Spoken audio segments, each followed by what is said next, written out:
So the Dallas Mavericks going back to the NBA Finals since 2011, being led by Luka Doncic and Kyrie Irving. And in today's video, I had to highlight how important this is because a lot of you all owe Kyrie an apology. Kyrie is worth all of this drama. No, he's not. He's not worth it at all. A matter of fact, let me say this straight up and down. I think Kyrie Irving should retire. I think he should announce his retirement today. Clearly. Jeez Louise, bro. You know, you tend to forget how ridiculous some of the takes were around Kyrie back when he was in Brooklyn. Like, I wasn't the biggest fan of Kyrie, or the biggest believer, at least, of Kyrie heading into, like, his tenure with Dallas. The leaps that Stephen A. Smith was willing to just jump out of the bridge and just say, hey, I think that the brother should retire. Hey, you know what? The brother that may potentially want to take a couple of days off to reconsider his influence on how he can impact the world because he understands that the world and his life is bigger than basketball. That man, yeah, I think he just retire. I think he just retire. You don't want to play basketball bad enough. Now, you might still want to get the $33.4 million, obviously devoid of some of the docked pay you'll receive because you haven't complied with safety protocol measures, and as a result, the league is going to determine when you come back instead of yourself, or taking personal leave and obviously forfeiting game checks or whatever the case may be. But still in all, at the end of the day, you know what, you're still going to get, you know, in excess of $20 million at the very least, even though you're on the books of $33.4 million this year. Kyrie Irving has not prioritized basketball, and that's the problem. So guess what? Go ahead and retire. Go ahead, Jay. I'm not sitting up here on national TV absolving Kyrie Irving of every decision. I'm not going back and recounting every decision. I'm just saying how it's interesting to me. It just carries such a bigger momentum, in particular with you, more so than anybody else. Jay, you know what? What I would ask you is do me a favor. Stop telling us what you find interesting and just tell us what you feel. No, my job is to be interesting. You say, I find it interesting. You always say that. Say what you're saying. What are you saying? What did I just say? What are you saying? It seemed, what am I saying? I just said what I'm saying, Stephen A. Which is? And I'm not allowed to say what I find interesting? Of course you are. It's so funny to me because, well, and again, for those who don't remember, that was when everybody was questioning the animosity that Stephen A. Smith had towards Kyrie versus everybody else because it came across as personal. And then later on, we come to find out it actually was personal because between Kyrie Irving's father and Stephen A. Smith, there was this ongoing back and forth behind the scenes that Stephen A. Smith himself said openly on the platform. Father and I are fine, but it got to a point where it wasn't because, unbeknownst to the public, the father, loving his son, was coming to his defense by sending me text messages that, quite frankly, I didn't appreciate. We were at the Staples Center. Kyrie rolls up on me. He taps me on the back, and he's like, you still got that same energy face to face? I said, I'm standing here, ain't I? And he was like, it's really not about me anymore. And I looked at him and I said, you're right. It had become about me and his dad and how we had elected to communicate with each other.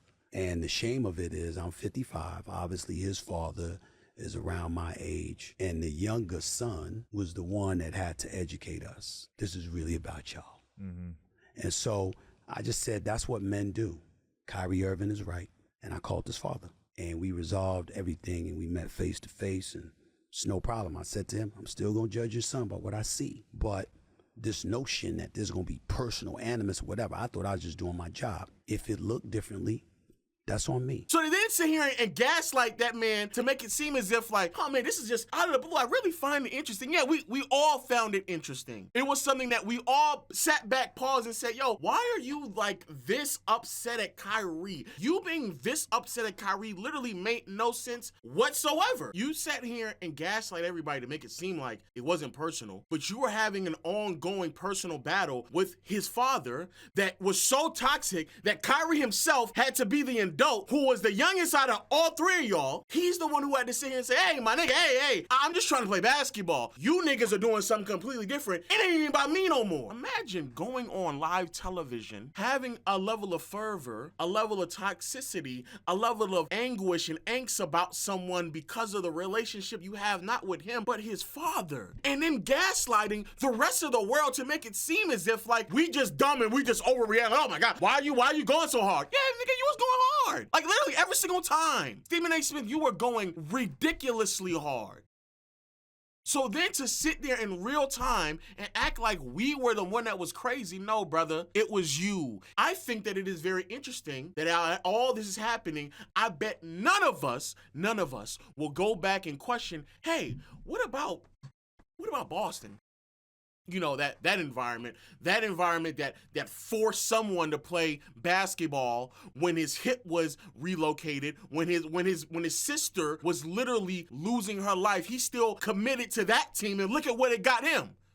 Isaiah Thomas's career is effectively done now. He's not even playing basketball no more. And that ball club did nothing more but literally ship him away when they had the opportunity. How come we don't go back and criticize them? If they don't go on to win a championship this year, how come we don't criticize them? But we were criticizing Kyrie, but we don't criticize them for all decisions that they made that were poor. How about this, an even better one? The Brooklyn Nets. I said this, I think it was on this channel, my other channel, I think it was on this channel. Bro, the Brooklyn Nets front office effectively was telling Kevin Durant and Kyrie Irving to bend over backwards and do what I say. Get on your knees and bow down to me. How come nobody doesn't sit here and criticize Joe Tsai for going on an ego trip, but everybody was criticizing Kyrie for effectively just knowing his worth? Why is that? Why is that nobody goes back and criticize Joe Tsai for effectively, Kyrie put out a link, regardless of how you may have felt about some of the things that were in that leak, which as a sidebar, Kyrie basically put out a link, and regardless of how you may feel about what was in that link, which as a sidebar, just everybody know, there are things that people don't agree with throughout a lot of texts, throughout a lot of information, throughout a lot of links. Just because I may link you something such as some religious beliefs or some type of religious text that also may have some misogynistic undertones and views on it, doesn't automatically by default means that I agree with literally every single thing in that religious text. But hey, God forbid we ever use our brain. But if we're gonna sit here and judge Kyrie for the things that he does off the court that have, again, nothing to do with his basketball acumen, has nothing to do with how skilled he is, then why don't we do the same thing for Joe Tsai? Matter of fact, even if we want to keep it basketball, how come nobody doesn't want to take into consideration the fucking ego trip that nigga went on that has resulted in him not losing not one but 2 stars, gave up a bunch of draft capital in the process to build this super team, and then was so egotistical that when given the opportunity to trade Mikal Bridges for draft capital, that he didn't do that because he had to stick to his guns.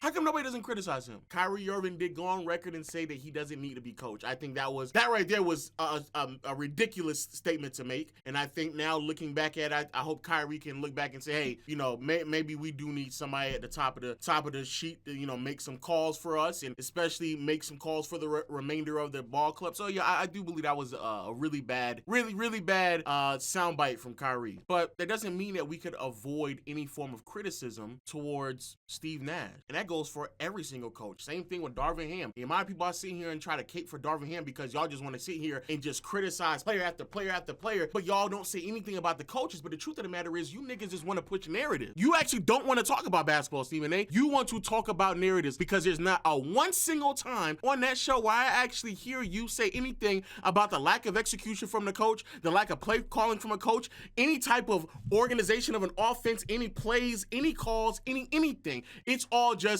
you gotta show up big time and you gotta play and all these buzzwords. But there's nothing about basketball that you're talking about. ESPN stopped being about basketball and it start being about rumors and gossips and how you feel. What Kyrie Irving decided to do at that point in time, really and truly, is irrelevant. Because if I'm not mistaken, this is at a point in time where obviously the whole the Rona and people getting, you know, the shots and stuff like that. The determining factor was, hey, are you going to do this or not? And if so, then why X, Y, Z? And people were legitimately chastising NBA players and coming to conclusions on how good they are or should they retire based on their hesitation to receive a shot or a vaccine. I'm talking about a dude that wants to get paid like he's somebody that shows up to work all the time, and he has a resume that shows this brother will take off more vacations than anybody else, and that's guaranteeing himself 6 months of the year off, and he still finds a way to take time off, and it's robbing the fans of Brooklyn, it's robbing NBA fans of his spectacular greatness that we rarely get to see because he has bigger things to do while he's collecting the NBA check for work he don't put in. I ain't gonna lie, bro. Just rewatching a lot of this stuff is crazy. And it goes on and on and on, bro. And so, yeah, y'all need to get that man an apology. It need to be as loud and consistent as it was 2 years ago when y'all was sitting here saying these ridiculous claims about what this brother was doing off the floor that had nothing to do with his skill set on the floor. Y'all need to criticize him, and y'all need to turn around and criticize all the other situations that could not maximize his talent as well. That's what y'all need to do. Let me know y'all thoughts in the comment section below. Shout out to Kyrie Irving. Brother is huge, playing fantastic, amazing. And until next time, I'll see you all later. Peace.